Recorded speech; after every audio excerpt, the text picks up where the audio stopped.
10,000 world के latest episode में तुम सभी का स्वागत है। अभी तक अगर तुम लोगों ने इसके पिछले एपिसोड को नहीं देखा है तो जाकर उसे भी देख लेना।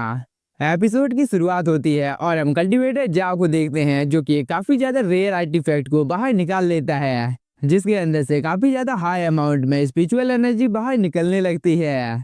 तियानसी कहता है, अंकल गूफैंग, मैं इस अटैक को रोकने की कोशिश करता हूँ क्योंकि मेरे पास भी एक आर्टिफैक्ट मौजूद है जो कि काफी ज्यादा पावरफुल है। यह कहने के बाद तियानसी बिना कोई टाइम जाए कि इस आर्टिफैक्ट की मदद से कल्टीवेटर जाओ के अटैक को रोकने की कोशिश करता है, लेकिन कल्टीवेटर जाओ का अटैक काफी ज्यादा पावरफुल है।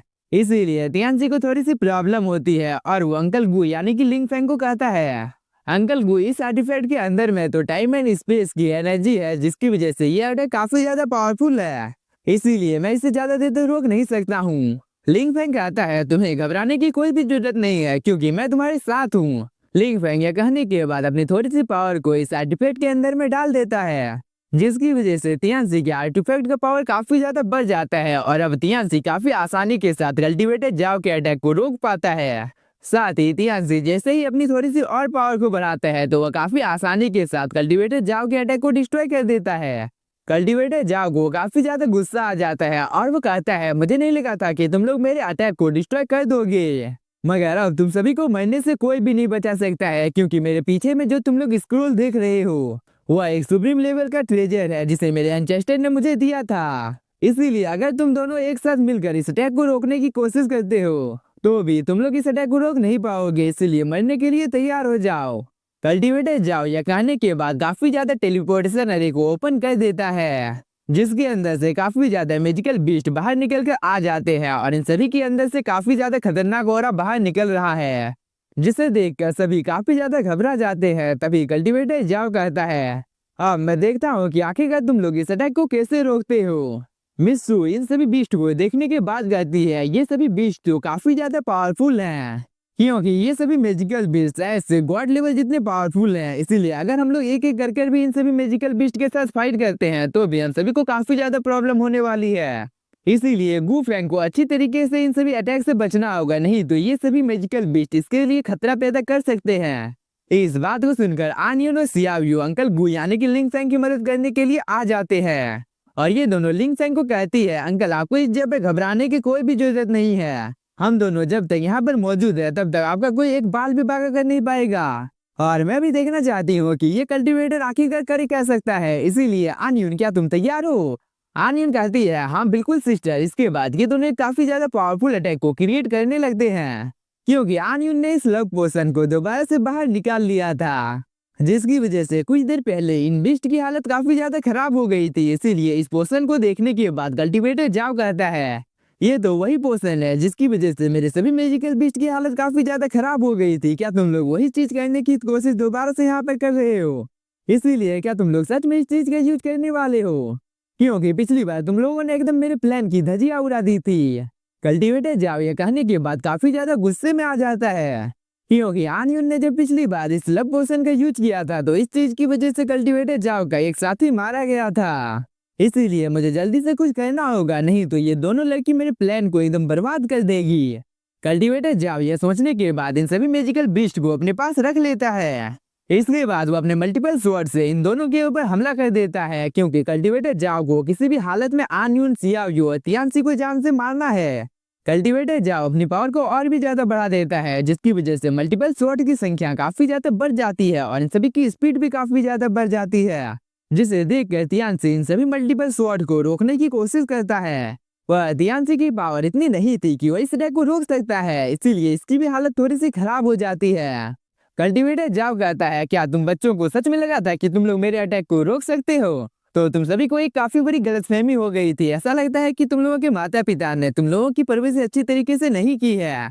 कल्टीवेटर जाओ यह कहने के बाद अपनी पावर को और भी ज्यादा बढ़ा देता है, जिसकी वजह से तियानसी, आनियन, सियाओ इन सभी की हालत थोड़ी सी खराब हो जाती है। मगर तभी सही टाइम पर आकर लिंग फेंग सभी को पकड़ लेता है और वो कहता है, क्या तुम सभी ठीक हो? आनियन, सियाओ और तियानसी कहते हैं, नहीं अंकल हम लोग बिल्कुल ठीक है, आपको हम लोगों की चिंता करने की कोई भी जरूरत नहीं है। लिंग फेंग कहता है, कल्टीवेटर जाओ अब तुमने अपनी हद पार कर दी है, मैं तुमको बहुत देर से देख रहा हूँ, तुम बहुत ही ज्यादा उल्टी सीधी हरकत कर रहे हो, तुम्हें क्या लगता है कि तुम्हें इस जगह पे कोई रोक नहीं सकता है? तो तुमको गलतफहमी हो गई है क्योंकि तुमने मेरे चाहने वालों को नुकसान पहुंचाने की जुर्रत की है। इस चीज की सजा तो तुम्हें यहाँ पर बराबर मिलेगी। लिंग फैंग यह कहने के बाद अपनी स्पिरिचुअल स्वॉर्ड को बाहर निकाल लेता है। इसके बाद वो कल्टीवेटर जाओ के साथ फाइट करने के लिए जाने लगता है, जिसे देखकर ध्यान से काफी ज्यादा शौक हो जाता है और वो कहता है मैंने नहीं सोचा था कि आखिरकार अंकल बू इतने भी ज्यादा पावरफुल हो सकते हैं। हानियुन सियाओ कहती है अंकल बू आप उसे छोड़िएगा मत क्योंकि उसने हम लोगों को हर्ट करने की कोशिश की है। साथ ही इन दोनों ने कल्टीवेटर जाओ का मजाक उड़ाना भी शुरू कर दिया था। दूसरी तरफ लिंग फैंग अपनी काफी ज्यादा खतरनाक ऑरा को रिलीज करता है, जिसे देखकर कल्टीवेटर जाओ की हालत काफी ज्यादा खराब हो जाती है।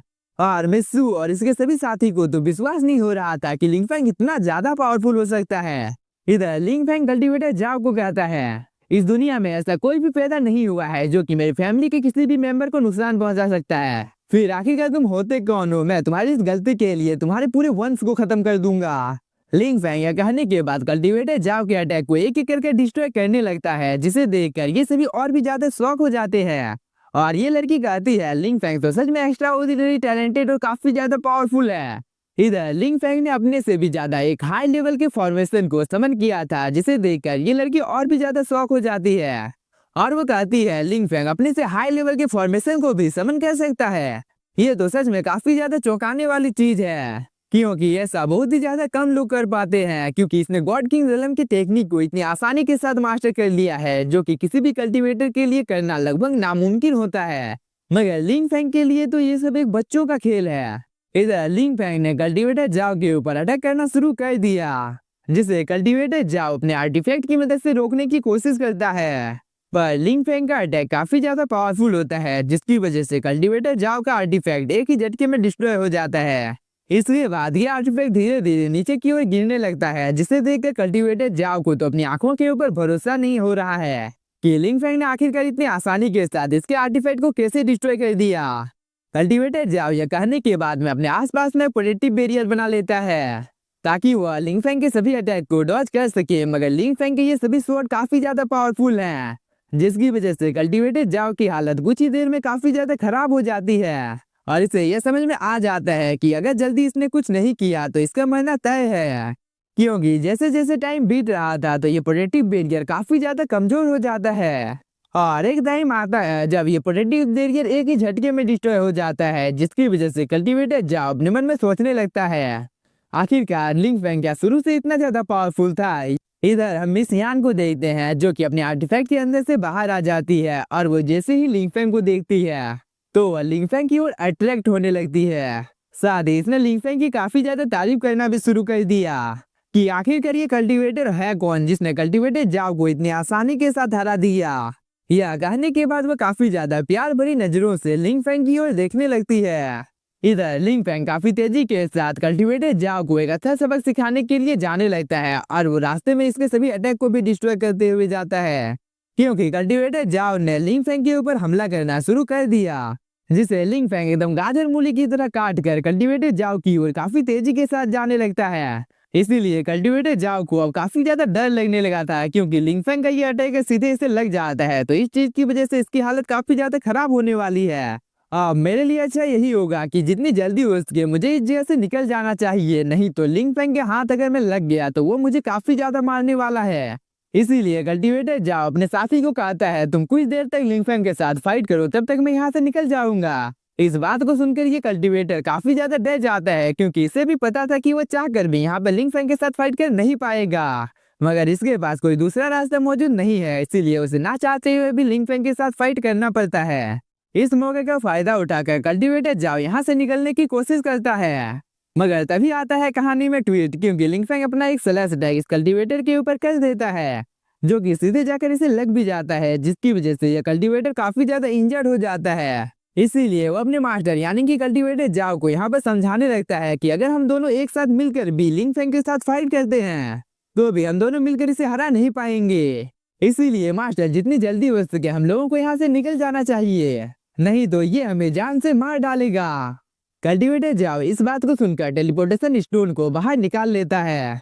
इसके बाद वो बिना कोई टाइम जाए कि यहाँ से निकल जाता है, जिसे देखकर लिंग फैंग कहता है मुझे नहीं लगा था कि तुम लोग भागने में इतना ज्यादा तेज होगे, मगर चलो मैं तुम लोगों को यहाँ से जाने देता हूँ। क्योंकि मुआवजे के तौर पर तुम लोगों ने मुझे बहुत से ट्रेजर्स को दे दिया है। मैं इसी सब से ही अपना काम चला लूंगा।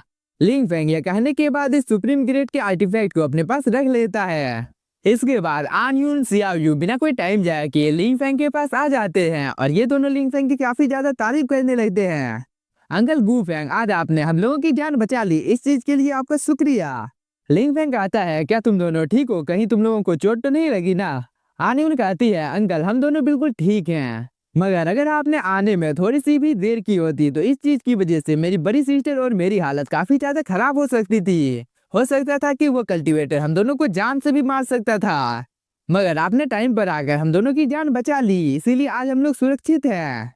सियाव्यू कहती है, अंकल हम लोग तो बस उस ड्रैगन पल को हासिल करना चाहते थे, मगर वो हम लोगों को नहीं मिली। लिंग फेंग कहता है, तुम लोगों को क्रिस्टल ही चाहिए थे ना, तो तुम लोग आकर मुझसे मांग सकते थे, क्योंकि मैं तुम लोगों का अंकल हूँ, मैं तुम लोगों के लिए इतना कर सकता हूँ। लिंग फेंग ये कहने के बाद काफी ज्यादा फायर स्टोन को इस जगह पर आन यून और सियाव्यू को दे देता है। इतने ज्यादा फायर क्रिस्टल को देखकर आन यून और सियाव्यू काफी ज्यादा खुश हो गए हैं और आन यून कहती है, अंकल गू फेंग क्या हम लोग सच में इतने ज्यादा फायर क्रिस्टल को अपने पास रख सकते हैं? लिंग फेंग कहता है, बेझिझक तुम लोग इन सभी फायर क्रिस्टल को अपने पास रख सकते हो। इस बात को सुनकर ये दोनों बिना कोई टाइम जाए किए इन सभी फायर क्रिस्टल को अपने पास रख लेते हैं। तभी मिस यान भी लिंग फेंग के पास आ जाती है और वो कहती है, आपका शुक्रिया, क्योंकि आपने मेरी जान बचाई है। लिंग फेंग कहता है, शुक्रिया करने की कोई भी आवश्यकता नहीं है, ये तो मेरा फर्ज था। मिस यान कहती है, मगर मैं फिर भी आपको थैंक यू कहना चाहती हूँ, क्योंकि आपने मेरी जान बचाई है। यह कहने के बाद वो अपने मन में सोचने लगती है कि इस कल्टीवेटर के बारे में मुझे कुछ भी पता नहीं है कि वह किस वंश से आता है या किस डायनेस्टी से, मगर ये काफी ज्यादा पावरफुल है। ये बात तो तय है, क्योंकि इसके सामने कल्टीवेटर जाओ तक टिक नहीं पाया, जो कि कितना ज्यादा पावरफुल है इस चीज के बारे में सभी को पता है। इसीलिए वह लिंग फेंग से इसका नाम पूछती है। लिंग फेंग कहता है, मेरा नाम गू फेंग है। तभी साउटियान भी आ जाता है और वो कहता है, मास्टर हम लोगों को तो इस जगह पर कोई भी ट्रेजर नहीं मिला, अब हम लोग क्या करेंगे? आन यून कहती है, साउटियान तुमने भी हम लोगों की जान बचाई है, इसीलिए मैं तुम्हें कुछ देना चाहती हूँ। आन यून ये कहने के बाद पर्पल जेट लिक्विड को बाहर निकाल लेती है, जो कि काफी ज्यादा रेयर मेडिसिन है, और इस चीज को पाकर साउटियान काफी ज्यादा खुश हो जाता है। इसके बाद आन यून पर्पल जेट लिक्विड को लिंग फेंग को भी दे देती है और इन सब चीजों को देखकर मिस यान काफी ज्यादा शॉक हो जाती है। इसीलिए वो अपने मन में सोचने लगती है कि एक गॉड लेवल के कल्टीवेटर के लिए भी जेट पर्पल लिक्विड को हासिल करना काफी ज्यादा मुश्किल होता है। फिर ये चीज आखिरकार इतनी ज्यादा छोटी छोटी लड़की के पास क्या कर रही है? इसीलिए मुझे लगता है कि इन दोनों लड़की का बैकग्राउंड काफी ज्यादा स्ट्रॉन्ग है, क्योंकि इतना ज्यादा पावरफुल और रेयर ट्रेजर इन दोनों के सामने कुछ भी नहीं है, जिसे ये दोनों तो बस ऐसे ही मस्ती मस्ती में दान कर रहे हैं। इधर आन यून तियानसी के पास आ जाती है और वो कहती है, ब्रदर तियानसी तुम भी थोड़ा सा ले सकती हो। तियानसी काफी ज्यादा खुश हो जाता है और वो कहता है, क्या सच में मैं इस चीज को ले सकता हूँ? आन यून हाँ कहती है। इस बात को सुनकर तियानसी बिना कोई टाइम जाए कि इस चीज को ले लेता है। इसके बाद ध्यान से अपने मन में सोचने लगता है, आन यून को पता चल गया होगा कि हम लोग एक ही ब्लड लाइन से बिलोंग करते हैं, इसीलिए आन यून मेरी इतनी ज्यादा मदद कर रही है, वरना आज की दुनिया में इतना ज्यादा रेयर ट्रेजर कोई किसी को ऐसे ही नहीं देता है। मिस यान आन यून सियाओ और बाकी के सभी कल्टीवेटर्स को कहती है, आप लोग तो काफी ज्यादा पावरफुल हैं और आप लोगों के पास काफी ज्यादा रेयर ट्रेजर्स भी मौजूद है, इसीलिए मुझे तो नहीं लगता है कि इस जगह पे जितना भी ज्यादा ट्रेजर्स मौजूद है उनमें से आप किसी को भी लेंगे। साउटियान ट्रेजर का नाम जैसे ही सुनता है वो मिस यान को कहता है, आखिरकार कहाँ ट्रेजर है? मुझे आखिरकार नजर क्यों नहीं आ रहा है? मिस यान कहती है, तुम लोग मेरे साथ चलो, मैं तुम लोगों को जिस जगह पर ट्रेजर है उस जगह पर ले चलूंगी। लेकिन इसी के साथ हम लोगों का ये एपिसोड हो जाता है खत्म। तो तुम लोग अब कमेंट करके मुझे बता सकते हो कि ये एपिसोड तुम लोगों को कैसा लगा। और वीडियो को इतना लेट से अपलोड करने के लिए मैं सॉरी तो कहने वाला नहीं हूँ, क्योंकि मकर संक्रांति है यार, मैं काफी ज्यादा इंजॉय कर रहा हूँ। थोड़ा सा टाइम मिला था, इसीलिए मैंने आप लोगों के लिए इस वीडियो को बना दिया। और मेरी ओर से मकर संक्रांति की आप सभी को ढेर सारी शुभकामनाएं। और ये वीडियो आप कहाँ से देख रहे हैं वो भी आप लोग कमेंट करके मुझे बता सकते हैं। Thank you for watching.